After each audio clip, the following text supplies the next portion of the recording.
Manatonanao zay Andriamanitra rainay, Andriamanitra mendrika ajaina sy atahorana, Andriamanitra manome fandraisana na eo amin'ny Jesosy Kristy mba azonay mandresy ny tahotra sy ny teboteboka. Mitenena voninkiana anao izay Tompo.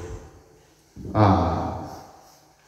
Ny filazan'ny tsara araka ny Mateo izay nivakina teo, Mateo 10:24-30 no ampahirazan'ny Tompo antsika indray anio. Kristianina mahafehy ny tahotra. Kristianina mahafehy ny tahotra. Misy karazan-droa le tahotra eto. Ny tahotra voalohany dia le tahotra fanajana, la crainte.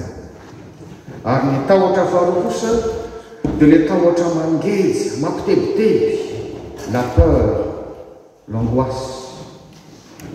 Hozarentsika izany karazany anankiroa zany. Ny voalohany dia ilay tahotra fanajana. Ny kristianina mahafehy ny tahotra dia izao: Andriamanitra irery no atahorany. Izay ihany no atahorany? Andriamanitra irery. Raha dika izany amin'ny arakeviny dia izao: Andriamanitra irery no omeny ny farajana faratampony, ny fankatoavana ambony indrindra raha misy ny olona tokony hankatoavana, fa tsy olombelona. Ary izany voalaza amin'ny 9:9-7-20. Nisy olona tokoa mantsy nanenjika ny apôstôly tamin'izany. Dia nisy tamin'ny apôstôly natahotra, ary tahotra mivadika fanajana amin'ilay mpanenjika, ka mahatonga ny ten'Andriamanitra milazany hoe aza matahotra azy ireo ianareo. Olombelona ihany reo raha hanao zavatra tsy mahana fahefana fa tsy mikitika ny vatanareo, fa tsy mahana fahefana hikitika ny fanahinareo izy.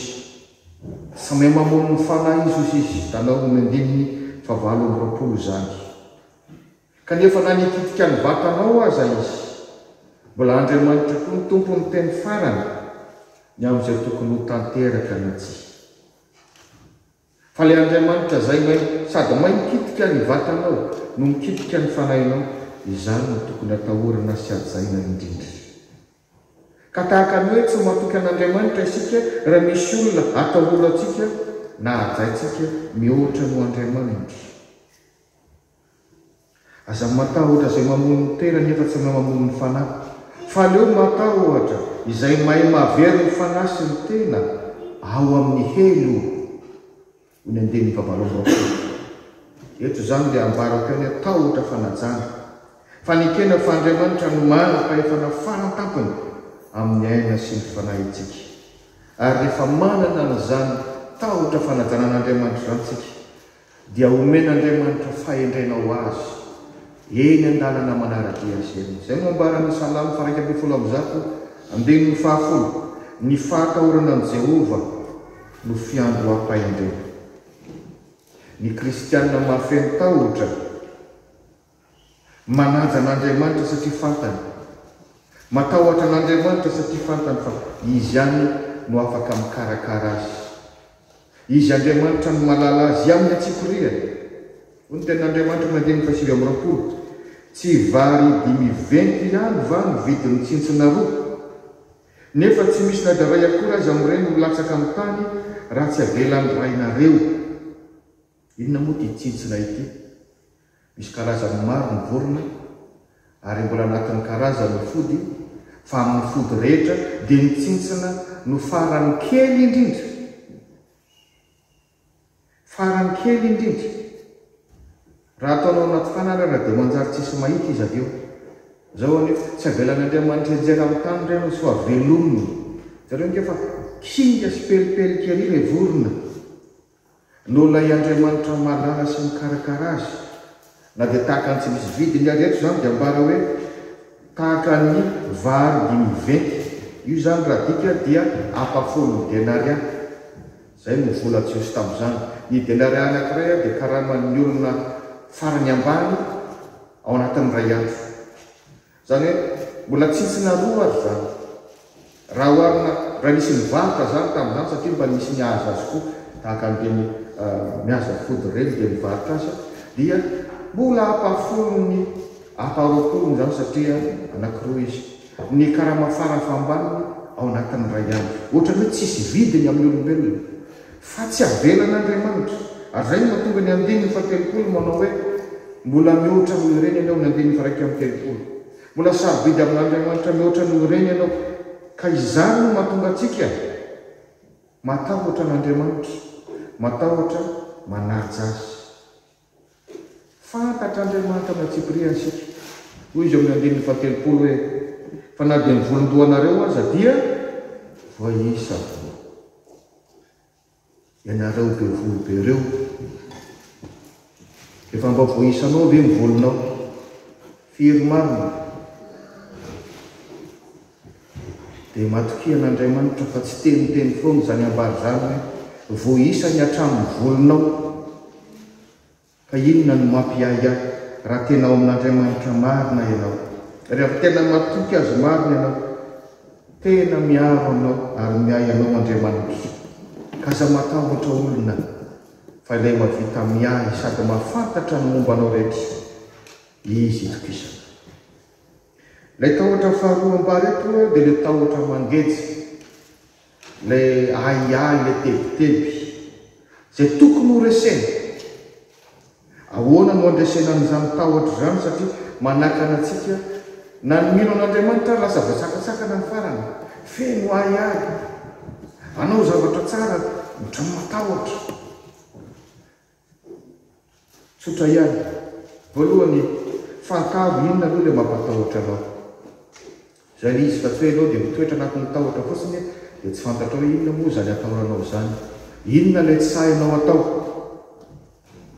dia mba hiomano manokana anontany tenanao efa mpanisy navita ihany hoe ty zavatra mampatahotra anao ty no manao azy ary fomba fanao zany zany fanetana tena zany vitan'ny hafa na hoana no tsy ho vitanao tsy fantatro inona ilay mampatahotra anao miteny amin'ny masom-bahoaka anga nisy nay an'izany hatrany akibondreniny tsy maintsy misy foana ny fanomboa sahia manomboka natsoratra masina zany kely ny andohanao tsy maintsy lehibe ny afaranao rehefa sa manomboka anao ary manomboka amin'ny finoana sy ny fanantenana zany miteny masom-bahoaka zany a dia zavatra natahorany izay rehetra natsoa nanompo an'Andriamanitra sarokoto zany jereny mpaminany zany mbola tao anatin'ny fahatanorano tokoa no natsoan'Andriamanitra vakio reny amin'ny toko voalohany avy hatrany le izy dia nanaiky tena natahotra izy ary anisan'ny valitenina ambarany no hoe mbola zaza aho ka tsy mahay mandahateny le miteny masom-bahoaka kanefa dia tonga mpaminany ary anisan'ntsika izay nianatra ten'Andriamanitra dia marana hoe sokajiana anatin'ny mpaminany lehibe zany jeremy zany satria nahoana nanaiky izy nanaiky tarihan'Andriamanitra tsy kelikely dia mianatra dia miomana ery tout s'apprend tout se prépare ianao ve vonona fotsiny sa hijanona amin'ilay tahotra ihany c'est en forgeant qu'on devient forgeron alefa azo tsy kelikely mitenena ireny aloha raha ilainy zany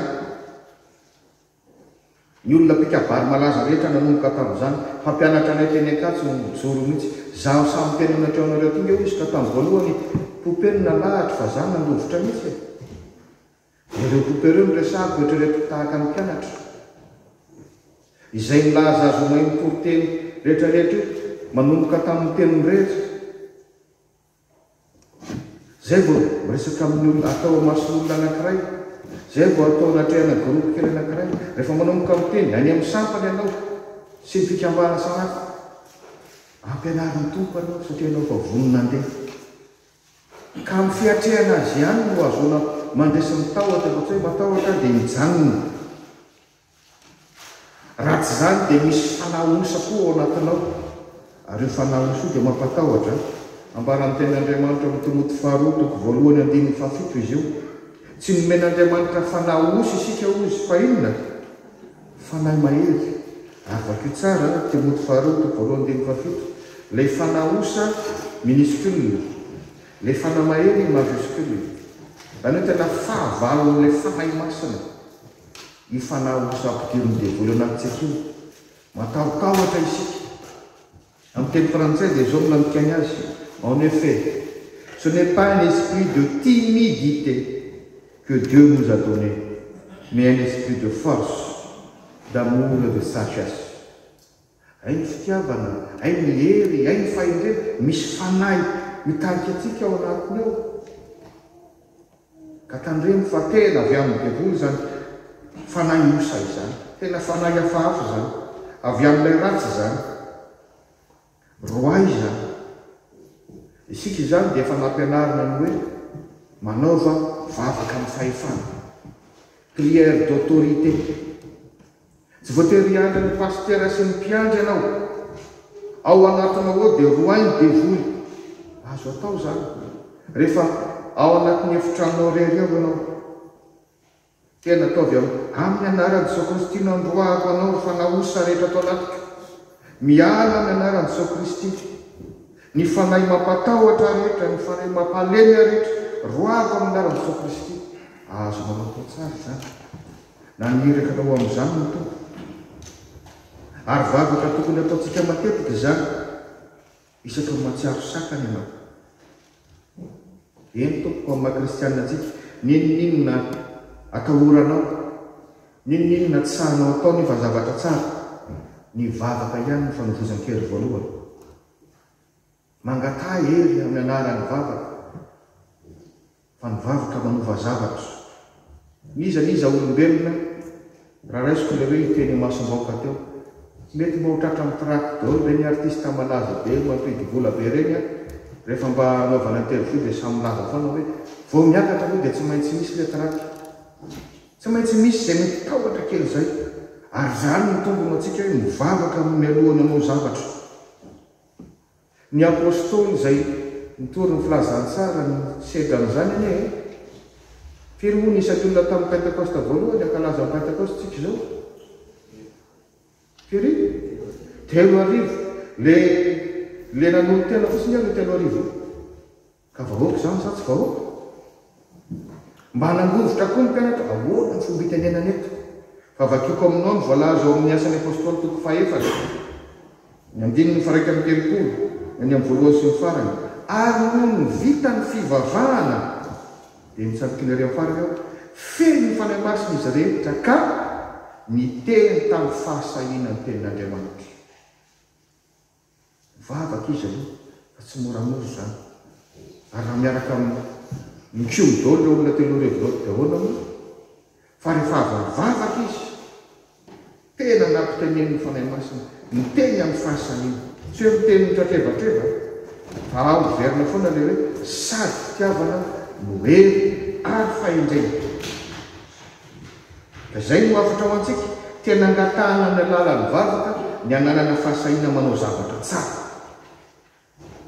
Azany olona nomenao tsiny fa rehefa tsy samy toro fitiavana ianao dia tsisy anjara vadinao zany. Io tsy vitany hoe mandinidinika fotsiny eo anao dia mahazo vady. Mangatà fahendrena sy famantarana avy amin'ny tompo, mangatà toro-tsaina avy amin'Andriamanitra. Mila fahasahiana no manao zavatra tsara. Ary tsy hoe saina ihany, omany koa ny tenanao, ny vatanao. Ny tompo moa rehefa miantso antsika hanao koa azy dia anisan'ny verimberina manomboka hatrany amin'ny Deutéronomie ary averin' Jesosy ty ampilazatsara, tiavany Jehovah-Andriamanitra ao amin'ny fonao rehetra, sainao rehetra, ny ainao rehetra, ny herinao rehetra, ny fanahinao rehetra, ilay maizy anao manontolo. Ary nandraitsika rehefa miresaka ara-panahy dia ohatrany hoe lasa vontam-panahy fa ny vatantsika tsy misy dikantsony. Tena amin'ny lafiny rehetra ny fiomanana amin'ny zavatra atao. Raha nompo an'Andriamanitra tsy dia anontanian'ny koralina sy ny mpampianatrerana hoe ahoana moa ny fiomanana rehefa hira io masom-bahoaka, indrindra fa any ara-pilazantsara. Misy exercice tsy maintsy atao manokana ny an-trano any. Dia tahaka izany koa tsika.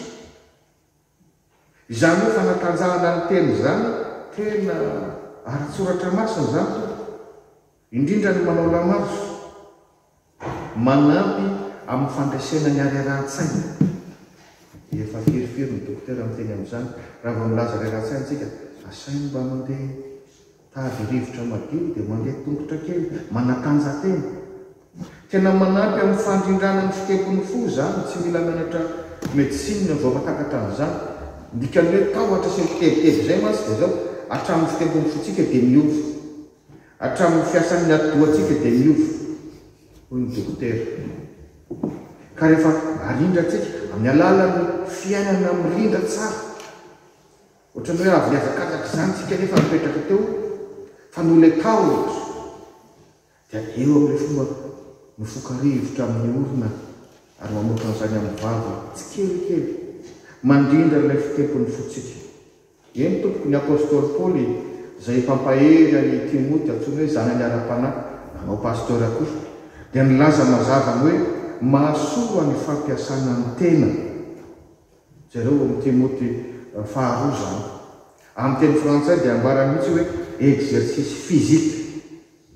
Fa tsy hoe manao paster ianao dia ny vatanao zany tsy raraina intsony. Tena mila miomana amin'ny lafiny resitsika. Betsaka ny zavatra tokony vitatsika amin'ny fanomponan'Andriamanitra sy ny sisa rehetra fa nole tahotra dia ohatrany hoe tsy tanteraka ilay izy. Betsaka ny zavatra tokony ho azo fa votsotra noho ny tahotra. Asa mety ho tolotr'asa, mety ho projet tsaratsara, mety fifaninanana mba hisondrotanao amin'ny toeram-piasanao fa feno tahotra loatra angatao amin'Andriamanitra. Roay zany fanahosy zany, tsy nomen'Andriamanitra n'izany isika. Matoky azy ianao amin'izay rehetra ataonao, fa ombanao izy ary tsarovy hatrany amin'izay ataonao. Ilay fanomezatoky nampitondraina ny Isaia 4:7-9 manao hoe aza matahotra fa mombanao. Amen.